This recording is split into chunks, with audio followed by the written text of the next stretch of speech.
Hai teman-teman semua, kembali lagi sama kelompok 5. Jadi hari ini kita bakal membahas materi mengenai sintaksis.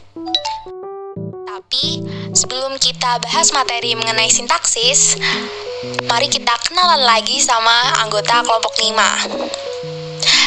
Nah, kelompok anggota 5 terdiri dari yang pertama, Alvindi Rosa, kedua, Gandhi Bastian, ketiga, Hasyana Jamilah, keempat, Niken Arina, dan kelima ada Tutut Hanifah. Kalian tahu nggak sih apa itu sintaksis? Jadi, sintaksis ini adalah cabang ilmu linguistik yang mengkaji seluk-beluk tata bahasa dalam satuan kalimat. Nah, sintaksis ini sendiri mengkaji mengenai frasa, klausa, dan juga kalimat. Baiklah, di sini saya akan menjelaskan mengenai frasa. Apa sih yang dimaksud frasa? Frasa atau frase adalah gabungan kata yang bersifat non-predikatif. Artinya frasa hanya terdiri dari satu fungsi, bisa terdiri dari subjek, bisa juga terdiri dari verba, keterangan, dan lengkap. Jenis frasa. Yang pertama, ada frasa eksosentrik. Frasa jenis ini tidak memiliki konstruksi sama dengan unsur atau komponen pembentuknya. Artinya, salah satu komponen dari frasa eksosentrik tidak dapat saling mengisi ketika dipisahkan. Misalnya, frasa di sekolah. Pada kalimat Mika les piano di sekolah. Ketika salah satu unsur frasa di sekolah dihilangkan, maka tidak dapat menduduki unsur keterangan. Yang kedua, frasa endosentrik. Frasa ini memiliki distribusi sama atau setara, sehingga ketika salah satu unsur dihilangkan, frasa tersebut akan tetap dapat digunakan. Selain itu, frasa ini juga memiliki salah satu bagian yang disebut komponen atasan dan komponen bawahan. Misalnya, dalam frasa motor Supra, dalam kalimat Nina mengendarai motor Supra, unsur atasan dalam frasa tersebut adalah motor, sedangkan unsur bawahan atau yang membatasi adalah Supra. Yang ketiga, koordinatif. Frasa ini memiliki komponen pembentuk terdiri dari dua komponen atau lebih yang sama atau sederajat. Karena bentuk yang sederajat, maka frasa ini dapat dihubungkan dengan konjungsi koordinatif tunggal seperti dan, atau, tetapi, maupun, dan lain sebagainya. Misalnya, frasa panjang pendek dapat diselipkan konjungsi koordinatif menjadi panjang dan pendek, dan pendek dan panjang.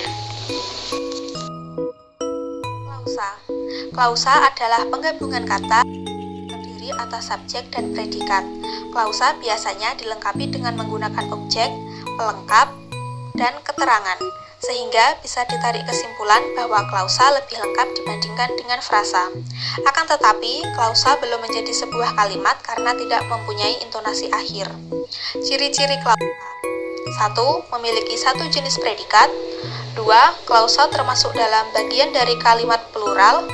3. Tidak memiliki intonasi akhir, karena jika ditambah dengan intonasi akhir, maka akan menjadi sebuah kalimat.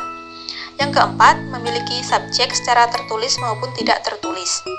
Unsur-unsur klausa. Klausa memiliki dua unsur. Yang pertama, unsur inti yang terdiri dari subjek dan predikat. Yang kedua, unsur yang bukan inti, terdiri dari objek, pelengkap, dan keterangan. Jenis-jenis klausa. 1.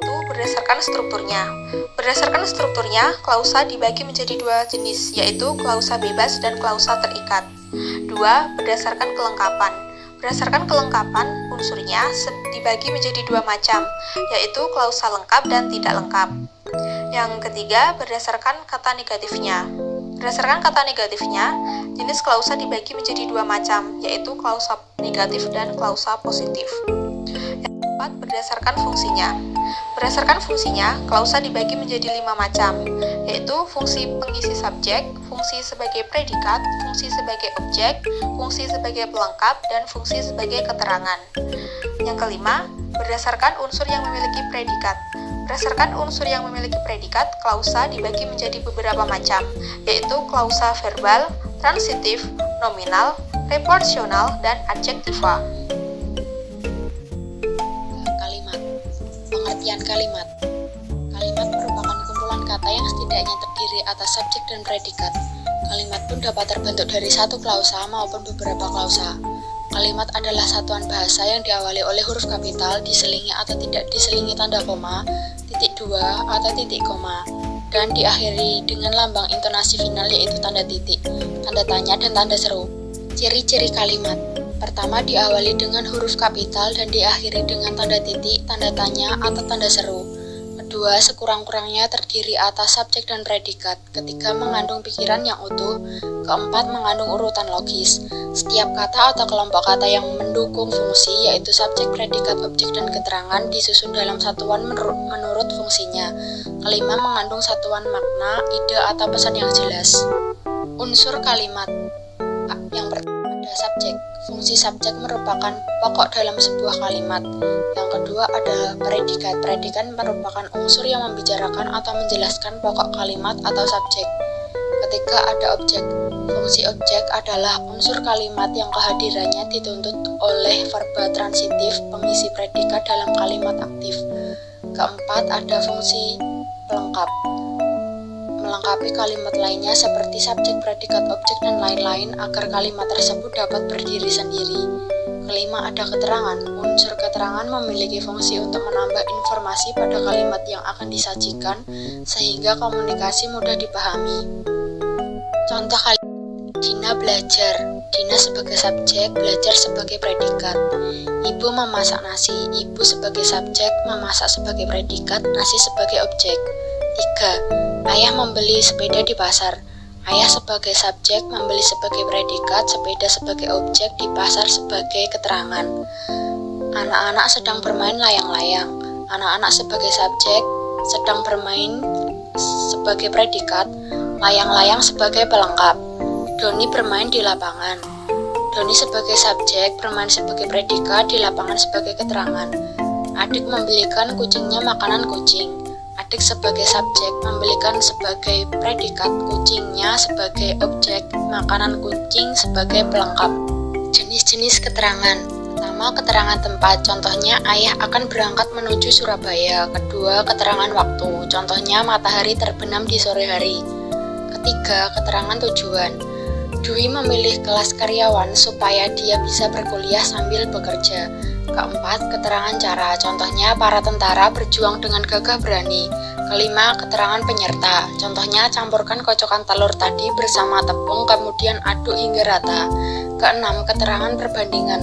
Masakan yang dibuat ayah enak seperti masakan ibu. Ketujuh, keterangan syarat. Contohnya, kamu akan lulus jika rajin belajar. Kedelapan, keterangan akibat. Contohnya, setiap hari Firman selalu berolahraga sehingga dia memiliki badan yang sehat. Kesembilan, keterangan sebab. Contohnya, Laras tidak dapat bersekolah hari ini karena sakit. Saya akan melanjutkan mengenai jenis-jenis kalimat. Yang pertama yaitu kalimat tunggal. Kalimat tunggal merupakan kalimat yang memiliki satu klausa. Contohnya, ayah sedang tidur. Yang kedua, kalimat majemuk. Kalimat majemuk adalah kalimat yang memiliki lebih dari satu klausa. Contohnya, ayah dan ibu senang membuat masakan soto Banjar karena hidangan ini adalah makanan favorit mereka. Yang ketiga, yaitu kalimat aktif. Kalimat aktif adalah kalimat yang predikatnya kata kerja aktif. Verba aktif ditandai dengan prefiks me, memper, dan be. Contohnya, kakak membaca buku. Yang keempat yaitu kalimat pasif. Kalimat pasif adalah kalimat yang subjeknya dikenai suatu pekerjaan atau tindakan atau aktivitas. Kalimat pasif ini merupakan kebalikan dari kalimat aktif. Contohnya, buah mangga dipetik oleh ibu.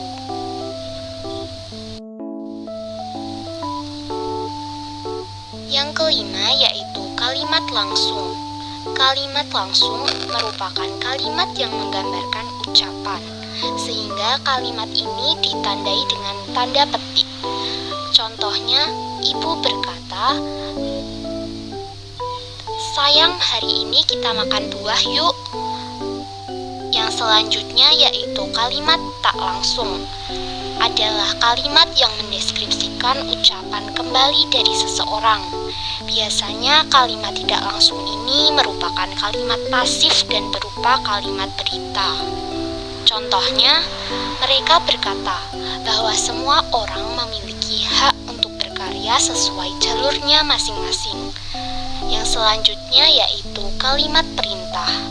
Kalimat perintah adalah kalimat untuk memberi perintah kepada orang lain dalam menjalankan sesuatu.